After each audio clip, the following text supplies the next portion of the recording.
ഒരു മധ്യവയസ്കൻ അല്ലെങ്കിൽ ഒരു മധ്യവയസ്ക എന്നൊക്കെ പറയുമ്പോൾ നിങ്ങളുടെ മനസ്സിലേക്ക് ഓടി വരുന്ന ഒരു നമ്പർ ഉണ്ടല്ലോ, ഒരു ന്യൂമറിക്കൽ വാല്യൂ, അതും അല്ലെങ്കിൽ പ്രായം.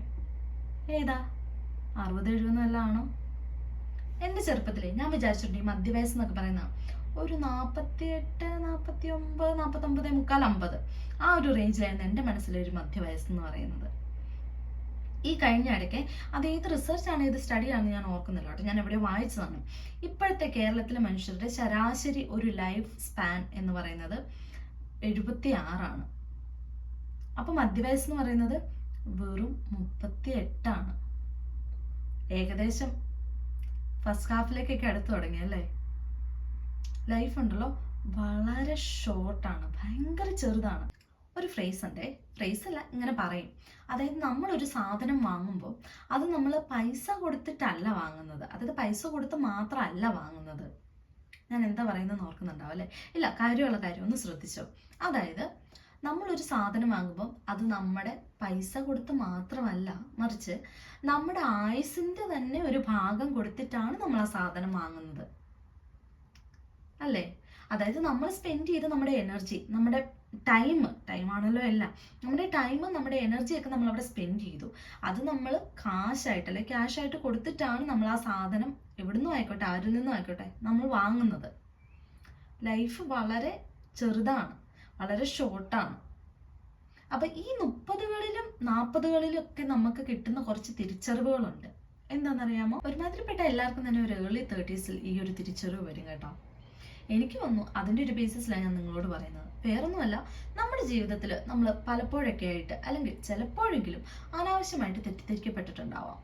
ചില തെറ്റിദ്ധാരണകളൊക്കെ അങ്ങനെ തന്നെ നിൽക്കുന്നതാണ് നല്ലത്. അതിൻ്റെ പേരിൽ നമ്മൾ ആരുടെയും പുറകെ അനാവശ്യമായി പോയി ആ തെറ്റിദ്ധാരണകൾ മാറ്റാൻ നമ്മുടെ വിലപ്പെട്ട സമയം കളയേണ്ട ആവശ്യമില്ല.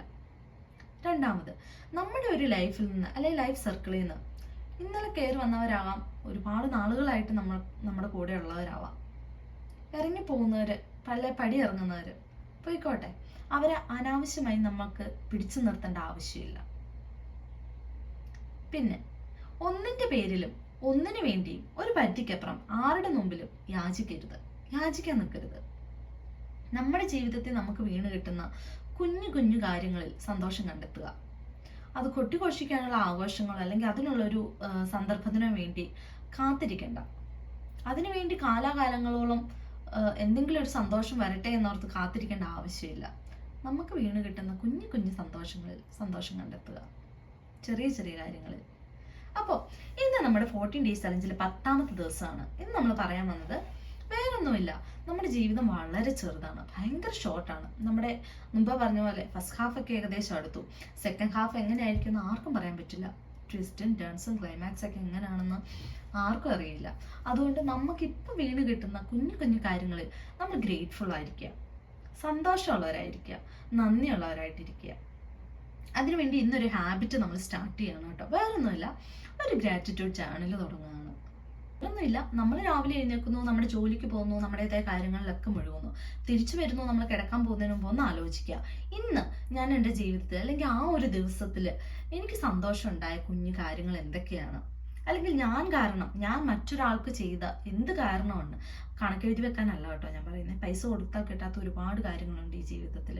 നമ്മൾ കാരണം അല്ലെ നമ്മുടെ ഒരു ചെറിയൊരു എഫേർട്ട് കാരണം മറ്റൊരാൾക്കൊരു സന്തോഷം അല്ലെങ്കിൽ അവർക്കൊരു മനസ്സമാധാനം ഉണ്ടായിട്ടുണ്ടെങ്കിൽ അത് വലിയൊരു കാര്യം തന്നെയാണ്. അതും വൈകി വരുന്ന കുറച്ച് തിരിച്ചറിവാണ്. എത്ര പൈസ കൊടുത്താലും നമുക്കതൊന്നും തിരിച്ചു കിട്ടുന്ന കാര്യമല്ല. അപ്പോൾ അതൊക്കെ ഒന്ന് ആലോചിക്കുക. അറ്റ്ലീസ്റ്റ് ഒരു 3 കാര്യം എഴുതി വെക്കുക. പിന്നെ നമ്മൾ മറന്നു പോകേണ്ടാത്ത വേറൊരു കാര്യമുണ്ട് കേട്ടോ. ഇന്ന് നമുക്ക് കിട്ടുന്ന പല സന്തോഷങ്ങളിലോ അല്ലെ നമുക്ക് ഉള്ള ഉദാഹരണത്തിന് നമുക്ക് സമാധാനമായിട്ട് കിടക്കാനൊരു വീടുണ്ട്, നമുക്ക് സ്നേഹിക്കാനും നമ്മളെ സ്നേഹിക്കാമെന്ന് നമ്മൾ വിചാരിക്കുന്ന കുറച്ച് പേരുണ്ട്. ഒരുപാടില്ലെങ്കിലും ആരെങ്കിലുമൊക്കെ ഉണ്ടാവും അല്ലേ? അത് മറ്റുള്ളവർക്ക് ചിലപ്പം അതൊക്കെ ഒരു ലക്ഷറി ആവാം അല്ലേ? വീടില്ലാത്ത ഒരുപാട് പേരുണ്ട്, ആരോരുമില്ലാത്ത ഒരുപാട് ആൾക്കാരുണ്ട്. അതൊക്കെ അപ്പോൾ അവർക്കൊരു ലക്ഷറിയാണ്. അപ്പം നമ്മൾ അതിൻ്റെ ഒന്നും വില കുറച്ച് കാണരുത്. ബി ഗ്രേറ്റ്ഫുൾ അല്ലേ? അങ്ങനെയല്ലേ വേണ്ടത്? അപ്പം ബി ഹാപ്പി, സന്തോഷത്തോടെ ഇരിക്കുക, പീസ് ഓഫ് മൈൻഡോട് കൂടി ഇരിക്കുക. എല്ലാവരും ജേർണൽ സ്റ്റാർട്ട് ചെയ്യുക കേട്ടോ. അപ്പം നമുക്ക് നാളെ കാണാം. Bye bye.